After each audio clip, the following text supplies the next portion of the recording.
नमस्कार. I am Dr. Gayatri Pandit. Welcome to my channel learning with Gayatri. आज आपण बघणार आहोत SSC बोर्डाच्या 5वीच्या पुस्तकातला गमतीदार पत्र हा जो धडा आहे ना त्याच्यावरती आपण आज चर्चा करणार आहोत. वास्तविक याच्यावरती आपली चर्चा झालेली आहे. आपण आज बघणार काय आहोत, या चर्चेला अनुसरून प्रश्नोत्तर आणि व्याकरण. तर आपण आता सुरू करूया SSC बोर्डाच्या 5वीच्या वर्गाचा गमतीदार पत्र हा धडा.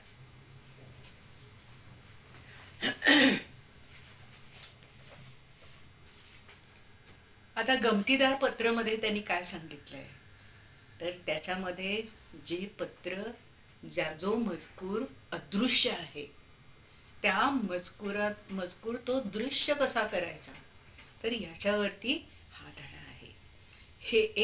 हा एक सायन्सचा प्रयोग आहे. हे तुमच्या लक्षात आलंच असेल. तर आपण आता बघूया त्याच्यावरची प्रश्नोत्तर. एका वाक्यात उत्तर लिहा. पत्र कुणी पाठवले? पत्र कुणी पाठवले. आता काय करायचं, कुणी हा शब्द बाजूला घ्यायचा आणि मग कुणी इथं ज्याने पत्र पाठवले ना त्यांचं नाव लिहायचं. आता हे पत्र कोणी पाठवले? काकानी. पत्र कोणी पाठवले? पत्र काकानी पाठवले. पुढे जाऊया. पत्र कोणाला पाठवले? पत्र कोणाला पाठवले? पत्र मायाला पाठवले. कोणाला हा शब्द बाजूला करायचा आणि मायाला हा शब्द तिथे घालायचा, म्हणजे आपलं उत्तर तयार होतं. पुढे बघूया. मायाला पत्र का वाचता आले नाही? मायाला पत्र वाचता आले नाही कारण, इथे कारण हा शब्द लिहायचा आणि पुढे त्याचं उत्तर लिहायला लागायचं. का वाचता आलं नाही? तर ते पत्र अदृश्य स्वरूपात होतं. त्या पत्रामध्ये तिला काहीही मजकूर दिसला नाही, असं उत्तर लिहायचं. सोपं आहे इथे. कोण ते सांगा. पुढचा प्रश्न आहे, कोण ते सांगा. कोरे पत्र पाहून आश्चर्य वाटणारी कोण? कोरे पत्र पाहून आश्चर्य वाटणारी कोण? पत्र पाहून आश्चर्य वाटणारी माया. माया एवढा एक पुढे लिहायचा आणि त्याच्या खाली आपण अंडरलाईन करायची. पुढे बघा. कोरे पत्र वाचण्याची युक्ती माहीत असणारी. कोरे पत्र, ते पत्र कोरं होतं ना, मायाला पत्र वाचता आलं नव्हतं कारण ते कोरं होतं. तर कोरे पत्र वाचण्याची युक्ती माहीत असणारी कोण आहे? रेश्मा. रेश्मा हे तिथे उत्तर येतं. आता पुढे बघूया. खालील शब्द असेच लिहा. असेच लिहा. आता इथे काय काय शब्द आहेत बघूया. पत्र, पत्र, तला र आहे, त लिहायचं अर्ध आणि त्याला र द्यायचं. पत्र. तसंच आणखीन असेच शब्द ज्याच्यामध्ये एक अर्ध अक्षर आणि पुढचा र हा पूर्ण आहे. पत्र, र, र नंतर शेवटी येतं ना पुरं येतं र. पुढे बघा. मित्र, मित त अर्ध आहे, र पुरं आहे. मित्र. पुढे सत्र, पुढे सत त अर्ध आणि र पुरं. रात्र, रात्र, रात त अर्ध आणि र पुरं. त्रयस्थ, इथे त्र तसंच त अर्ध आणि र पुरं आहे. त्रयस्थ. अजून बघा शब्द पात्र, पात्र, त अर्ध आणि र पुरं. त्राण, त्राण, कसं त अर्ध रापुरा, त्राण. पुढे वात्रट, वात्र, तला र पुरं. कंत्राट, इथेही त अर्ध आणि रा पुरा. आता हे सगळे शब्द पुन्हा एकदा मी तुम्हाला वाचून दाखवते. पत्र, मित्र, सत्र, रात्र, त्रयस्थ, पात्र, त्राण, वात्रट, कंत्राट. आता बघा, याच्या पुढे आपण जाऊया. पाठातील खालील वाक्ये वाचा. आता काय काय वाचायचंय आपल्याला. दारावरची बेल वाजली. काकानी कोरा कागद कसा बरं पाठवला. रेशमाने पत्र हातात घेतले. अगं काकानी कोरं पत्र पाठवलं. आणि हे बघा, आता याच्यामध्ये काय आहे. याच्यामध्ये ही जी वाक्य आहेत ना, त्याच्यामध्ये आपल्याला वाक्य संपल्यानंतर काय तिथे खूण करायची आहे. तिथं खूण कोणची येईल. आता खूण म्हणजे काय. खूण म्हणजे आपल्याला तिथे विरामचिन्ह कुठलं घालायचं आहे, हे इथं महत्वाचं आहे. या वाक्यामध्ये आपल्याला विरामचिन्हे शिकायची आहेत. विरामचिन्हे मी आपल्या स्कॉलरशिपच्या ज्या व्हिडिओज आहेत त्याच्यामध्ये सविस्तरपणे त्याच्यामध्ये चर्चा केलेली आहे. तर ती चर्चा जरूर ऐका. आपण इथे वेगळं आणखीन शिकूया, हरकत नाही. पण तिथेही तुम्हाला वाचलं तर तुम्हाला त्यातून अधिक माहिती आणि सविस्तर माहिती तुम्हाला तिथे मिळेल. आता इथे बघा, दारावरची बेल वाजली. इथं काय आहे. स्टेटमेंट आहे. एक सरळ नुसतं वाक्य आहे. एक माहिती देणारं वाक्य आहे. तर हे दारावरची बेल वाजली. वाजली फक्त एवढंच सांगायचं की दारावरची बेल वाजली. तर इथे काय घालायचं. फुल स्टॉप, ज्याला पूर्ण विराम म्हणतो, ते पूर्ण विराम इथे घालायचं आहे. आता इथे काय झालं. दारावरची बेल वाजली. इथे फुल स्टॉप किंवा पूर्ण विराम आला. आता पुढचं वाक्य वाचूया. काकांनी कोरा कागद कसा बरं पाठवला. आता हे माया विचारतीये, कोरा कसा पाठवलाय हा कागद. विचारती आहे. प्रश्न जेव्हा असतो त्यावेळेला काहीतरी विचारलं जातं, तर त्यावेळेला प्रश्न आहे तिथे. काय आहे. काकांनी कोरा कागद कसा बरं पाठवला, हे विचारणं आहे. मग हे विचारणं जेव्हा असतं, काही विचारायचं असेल तर आपल्याला काय तिथे चिन्ह घालायचं. Question mark. तिथे प्रश्नचिन्ह घालायचं. तर इथे काय येईल. प्रश्नचिन्ह. काय येईल इथे. प्रश्नचिन्ह. कारण प्रश्न विचारलाय. कुठलाही आपण प्रश्न विचारला तर त्याच्या पुढे क्वेश्चन मार्कच येणार. तू कुठे चालली आहेस, प्रश्न आहे ना. तर तिथे आपण काय करू. प्रश्नार्थक चिन्ह किंवा प्रश्नचिन्ह आपण तिथे घालू. रेशमाने पत्र हातात घेतले. इथे पण मगाशी आपण वाचलं ना, दारावरची बेल वाजली, तसंच इथे स्टेटमेंट आहे. एक सरळ वाक्य आहे जी माहिती देतं. काय माहिती दिली.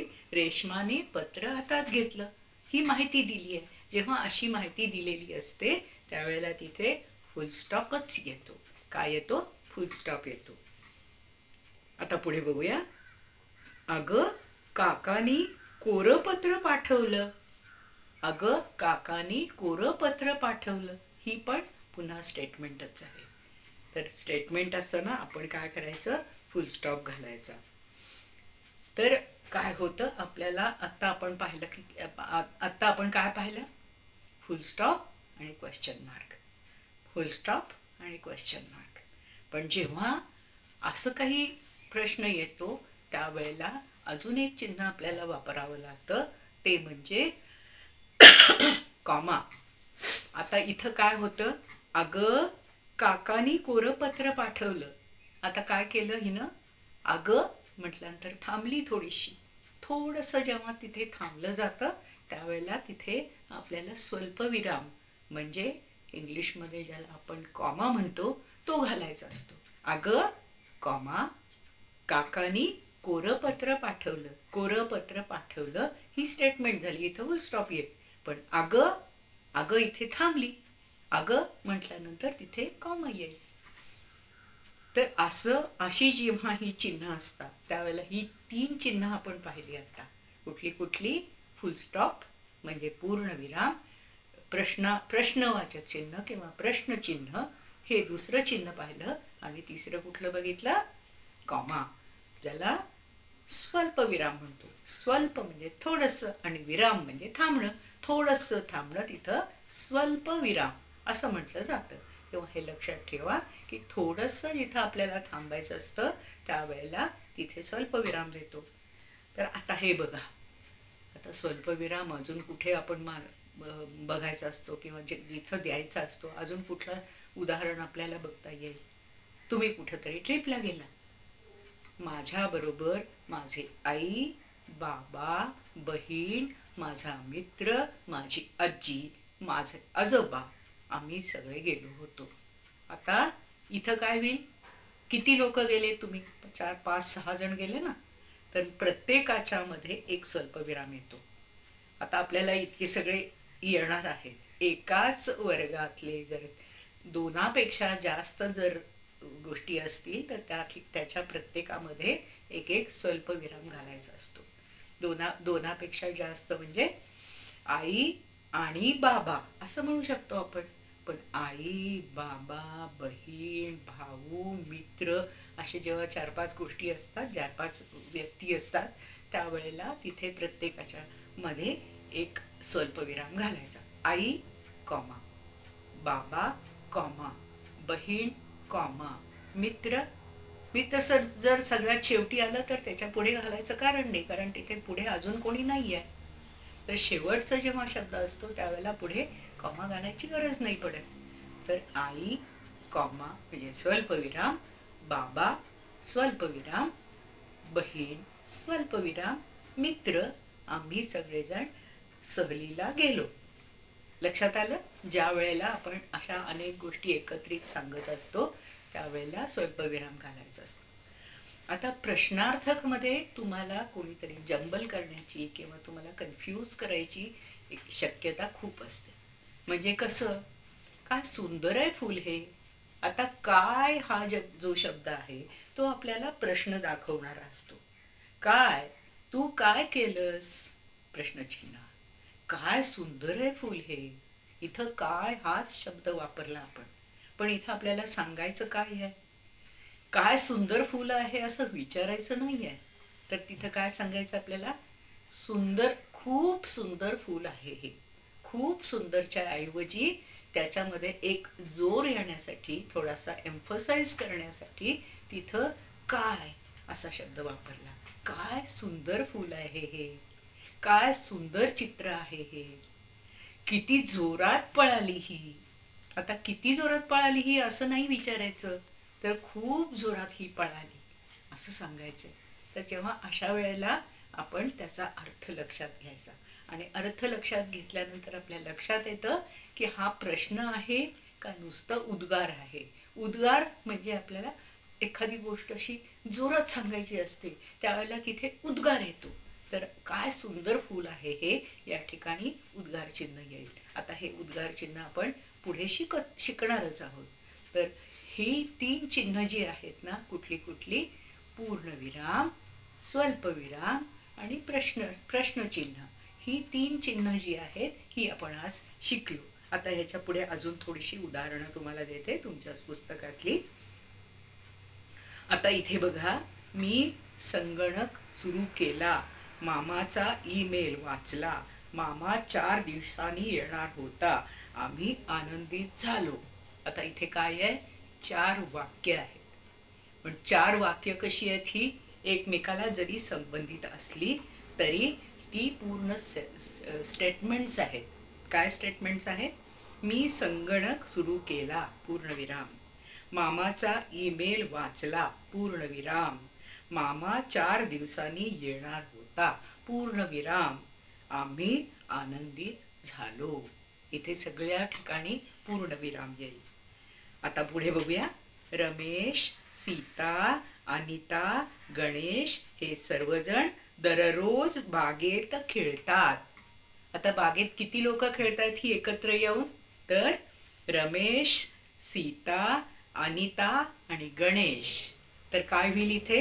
Ramesh comma Sita comma Anita comma. गणेशच्या पुढे कोणी नाहीये.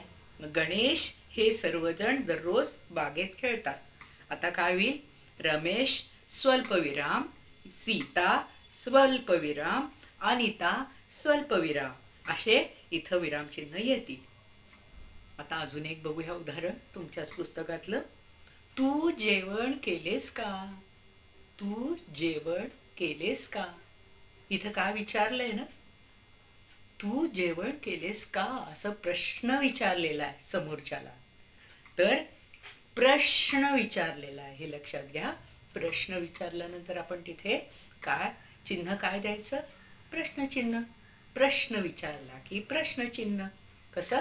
प्रश्न विचारला की प्रश्नचिन्ह. फक्त प्रश्न विचारल्यानंतर लक्षात घ्यायचं की त्याचा अर्थ काय आहे. तिथं खरंच प्रश्न विचारायचा आहे का तिथे उद्गार विचारायचा किंवा उद्गार सांगायचा आहे असं जर असेल तर तिथे त्याचा अर्थ लक्षात घ्या. आता पुढे बघूया. मी, आई, बाबा, राजू, पिंकी बाजारात गेलो. आता बघा इथं कोण कोण गेलं बाजारात? किती लोक आहेत ना? मी कॉमा आई कॉमा बाबा कॉमा राजू कॉमा पिंकी बाजारात गेलो. कॉमा लक्षात आला तुमच्या? सुशांत, रघु, राजेश हे चांगले मित्र आहेत. सुशांत, रघु, राजेश किती जण आहेत हे? 3. मग इथे काय येईल? सुशांत स्वल्पविराम, रघु स्वल्पविराम आणि राजेश. राजेशच्या पुढे कोणी नाही आहे तर तिथे स्वल्पविराम द्यायची गरजच नाही. सुशांत, रघु, राजेश हे चांगले मित्र आहेत. सुशांत कॉमा रघु कॉमा राजेश हे चांगले मित्र आहेत. तर तुम्हाला ह्या सगळ्या गोष्टीमध्ये तुम्हाला काय काय समजलं? पूर्णविराम, स्वल्पविराम आणि प्रश्नार्थक चिन्ह किंवा प्रश्नचिन्ह हे तुम्हाला आता समजलं. फक्त तुम्ही काळजीची घ्यायची आहे ना, ती प्रश्नार्थक चिन्हाची जरूर घ्यायची आहे. बाकीचं ते जे दोन्ही कॉमा आणखीन पूर्णविराम आहे हे खूप सोपं आहे आणि प्रश्नचिन्ह पण सोपं आहे. फक्त आपल्याला त्या वाक्याचा थोडासा अर्थ कळला पाहिजे आणि अर्थ कळायसाठी ते वाक्य व्यवस्थित वाचा आणि मग त्याचं उत्तर त्याचा जे चिन्ह आहे ते पुढे नक्की घाला. आजचा तुम्हाला व्हिडिओ कसा वाटला मला जरूर कळवा आणि माझ्या ह्या चॅनलला लाईक, शेअर आणि सबस्क्राईब जरूर करा. धन्यवाद.